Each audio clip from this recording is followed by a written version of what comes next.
Hello दोस्तों, stock market daily update YouTube channel में आपका स्वागत है। इसके साथ बात कर लेते हैं तो फ्राइडे को इंडियन मार्केट और ग्लोबल मार्केट में गिरावट क्यों रही। ग्लोबल मार्केट और इंडियन मार्केट के पीछे, पूरे ग्लोबल मार्केट के पीछे भाई गिरावट का कारण क्या है? यूएस और जापान है। और यूएस की बात करें तो यूएस में पिछले 2 दिन यूएस में 2 दिन पहले ही फेड ने जैसे ही रेट कट की बात की और मार्केट खुश हो गया था कि रेट कट होने वाला है और मार्केट अब भागेगा, यही लग रहा था सभी को, जो कि मार्केट के लिए अच्छी न्यूज थी। और भाई अब तो सितंबर में रेट कट होगा और आईटी में भी तेजी देखने को मिल रही थी। इसके साथ फिर मिडिल ईस्ट में क्या होता है, तनाव की कहानी जो कि इजराइल और गाजा के बीच चली रही है, वो तो पूरी कहानी है ही। इसके बाद इजराइल ने क्या करा, लेबनान में हिजबुल्लाह के टॉप कमांडर और हमास के लीडर को ईरान में मार गिराया, जिससे मार्केट में क्या हुआ, एक नेगेटिव न्यूज आ गई। और इससे भाई नेगेटिव न्यूज तो बनी गई थी। और भाई जो पूरे मार्केट के लिए सबसे खराब तो यूएस और जापान से आई थी। और कोई ऐसा डेटा आया था जिसने पूरे ग्लोबल मार्केट, और वो डेटा क्या था, अमेरिका में एनएफई का डेटा आया था और अब तक का सबसे ज्यादा नंबर आए थे एनएफई डेटा में। और इस डेटा में एनएफई क्या है, तो एनएफपी का मतलब होता है बेरोजगारी का डेटा। और अमेरिका में एनएफपी का बढ़ना मतलब कि बेरोजगारी का बढ़ना,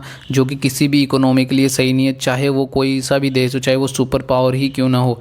लेकिन इसका मतलब तो इकोनॉमी के अंदर कोई ना कोई इशू तो चल ही रहा है, क्योंकि वहाँ पे बेरोजगारी इतनी बढ़ रही है, बेरोजगारी लोग भटक रहे हैं वहाँ पे। तो और जैसा कि तुम देख सकते हो यहाँ पे चार्ट के अंदर भी आप डेटा देख सकते हो, 27 जुलाई को सबसे ज़्यादा बेरोजगारी का डेटा निकल के आया है बाहर, 2.50 के करीब है, 2.49 भाई। और इसी के साथ 22 जून की देख लो, 29 जून का देख लो, फिर उसके बाद में 6 जुलाई को कम हुआ वापस, फिर 13 जुलाई को बढ़ा, फिर वापस नीचे डाउन हुआ 20 जुलाई को, और वापस अब बढ़ गया है और सबसे ज़्यादा आया है ये।